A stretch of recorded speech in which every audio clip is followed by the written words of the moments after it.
Iran has never attacked a neighbor. ኢራን በፍጹም ጎረቤቶቿን አጥቅታ አታውቅም።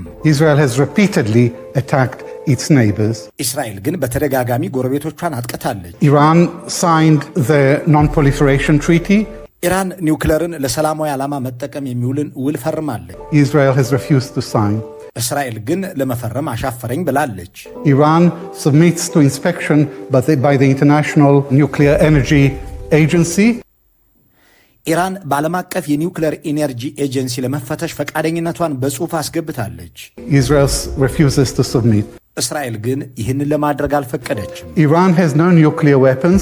ኢራን የኒውክሌር መሳሪያ የላትም። Israel has between 75 and 400 nuclear weapons.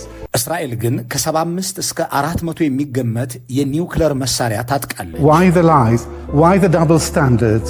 ለምን ይዋሻል? እንዲህ ያለው አድሏይነት፣ እንዲህም ያለ ግብዝነት ለምን? Why the hypocrisy? የይሁዲው ፕሮፌሰር ጥያቄ የሚያጠነጥነው ለምን እስራኤልን የምዕራቡ ዓለም ያዳላላታል፣ ለምንስ ኢፍትሐዊ ሆነ ከሚለው ላይ ነው። ምዕራቡ ዓለም ለእስራኤል ከሚያቀርበው የፋይናንስ፣ የቴክኖሎጂ፣ የጦር መሳሪያ፣ የመረጃና የሰው ኃይል በተጨማሪ ዲፕሎማሲም ዋናው ነው።